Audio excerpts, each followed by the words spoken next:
Hello, everyone, and welcome back to Politics Now. We talk about modern politics in modern America.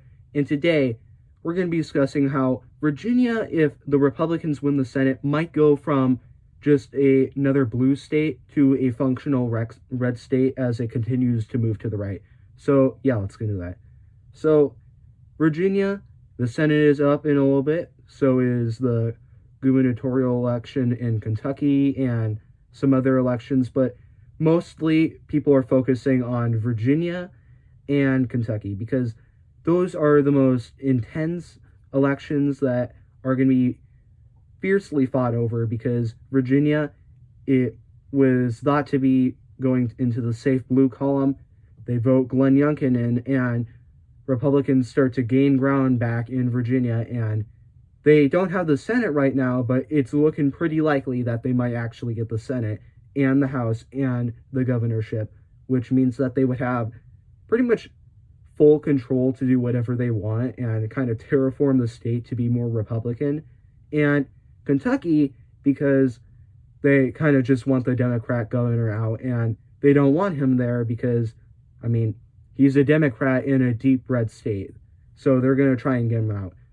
But right now we're going to focus on Virginia, and the Senate is currently under Democrat control. House is under the Republicans, and they're probably going to have a pretty easy time at defending it and keeping it, because even if they lose 2 seats, they still have control, and they don't really need to try all that often.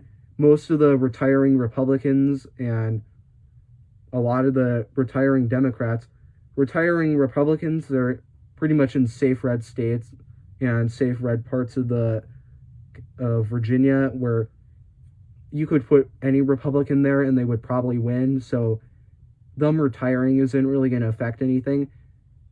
The Democrats, however, they are mostly in very, very, very contested elections where they are retiring, which means that they don't have the incumbent strategy where they can just walk in and get a decent chunk of the vote because they're already there and they're the incumbent.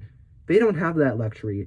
Now the Democrats are going to have to bring in somebody else who's new, who isn't going to have that advantage in a very, very divisive county that they need to win in order to maintain any sort of majority in the House.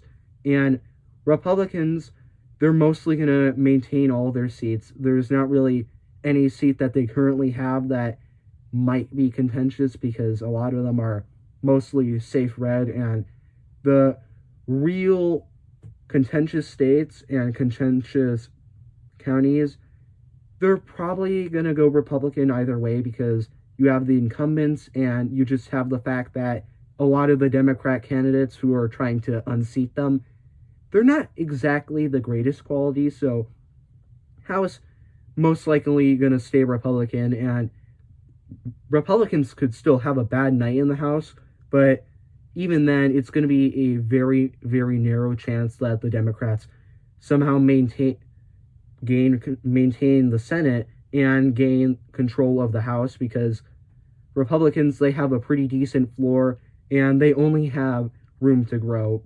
They don't really have a lot of seats to potentially lose, because either the Republicans who are retiring are already in deep red districts, or they're incumbents, so they're going to have the benefit of being an incumbent, and their challengers, they're not really that good. So Republicans, they're probably going to maintain the House.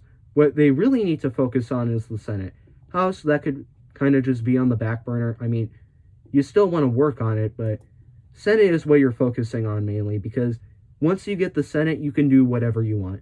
As long as Republicans have the governorship, which they already have, they have the House, they just need the Senate. And that's what they're going to try and get, and that's what the election is going to be about, is getting that Senate, because they could lose the House, but they want that Senate, because if they maintain at least one of them, they can block it, but they want to actually pass something, which means that Senate, that needs to be in Republican hands. And looking at the Senate seats that are up for grabs, they have a pretty decent shot at flipping the Senate. I mean, it's not 100% guaranteed, but looking at all these areas, I mean, you got some pretty decent room for growth. I mean, you could definitely do some more down here where you're in southern Virginia. You could definitely do some work there.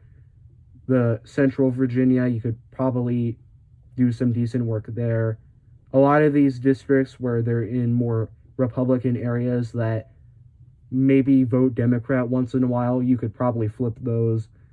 Democrats, they don't really have much room. I mean, they could probably expand their lead in the more DC area, but I mean, it's not really going to change anything. If I win the seat as a Democrat by 5 points and I win it by 15 points, oh, good luck. I mean, you didn't really change all that much. You still have the seat no matter what. It's just the margin, which, I mean, if you're trying to stop Republicans from gaining the Senate, winning by greater margins in your already safe Democrat areas, not exactly the greatest strategy, especially when the Republicans have a much better shot at winning a lot of these toss-up areas and toss-up seats, because Republicans, they're probably doing a lot better in Southern Virginia, and they'll probably gain a few seats there, which, I mean, if that happens, then Democrats are probably going to lose the Senate no matter what, and it's not going to go well for them because, I mean, Republicans then would just have every single part of the Virginia government for a state that votes Democrat by almost 9 points, and they voted for Joe Biden by almost 10. So that's not really that good for the Democrats. If you're a Republican, that would be amazing, but for the Democrats, not that much. And if Republicans had that, they would essentially just terraform the state into becoming more Republican. And that means it becomes a swing state then, and then it starts voting Republican in the general election, which means Democrats, they pretty much lose everything there. And the party there, especially the Republicans, has only got more competent. Democrats, they've gotten absolutely incompetent. I mean, they are so incompetent now that I honestly believe that Virginia might become a pretty likely red state at this rate, because Democrats in Virginia is almost comparable to the Republicans in Michigan. They are both incompetent, and they're pretty much the sole reason why the state is turning more towards the opponents. For Michigan, it's more Democrat, Virginia more Republican. And the Republicans, they're very competent. They managed to win the governorship by 2 points in a pretty deep blue state, where that was a miracle by itself. And then they maintain control of the House, which that's also pretty good. And now they're going for the Senate to complete their trifecta of Republican control. So if they keep that, all of their accomplishments, and then they gain this other one, you've just got your ultimate trifecta, and now you can start terraforming the state. Democrats, they're the ones that need to go on defense. They need to defend that Senate, and once they have that Senate secured, then they can start going for the House and the gubernatorial elections, because you need to defend that Senate, because if that falls, yeah, you're not going to have a fun time in any future election, especially when Republicans in Virginia are very, very eager to start terraforming the state. I mean, they are just throbbing at the mouth to try and terraform the state to be more Republican. And I mean, I wouldn't blame them. I mean, Virginia, they voted Republican, then they voted Democrat. So if you can kind of push it to be more Republican, that's definitely going to help you. And what are the Democrats doing? Because they are in a very weak position, and they need to work their ass off if they're going to maintain the Senate control or have any chance of winning the House. Well, I'll tell you, they're running very, very poor candidates. And I mean, do I even really need to explain this one? They're running candidates who fundraise by selling porn. That is not going to bode well, especially when Virginia, pretty much the entirety of the gubernatorial election was decided on stuff like this, where it's not exactly a great look when your main candidate in a pretty contentious area for the seat, where you're running a candidate who sells porn to fundraise. That's not going to look too good. And a lot of people are going to see that and they're going like, maybe we shouldn't vote for her, and we're going to vote for the opposition, and that's how you lose seats.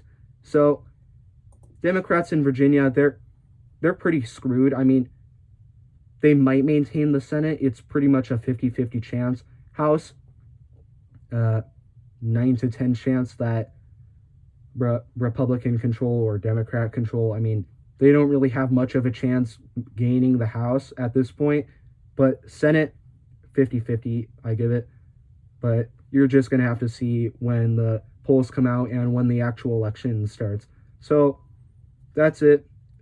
If you think Republicans will win the Senate, leave it in the comments below. If you think Democrats will maintain their control of the Senate, leave it in the comments below. And I'll see you guys next time. Bye.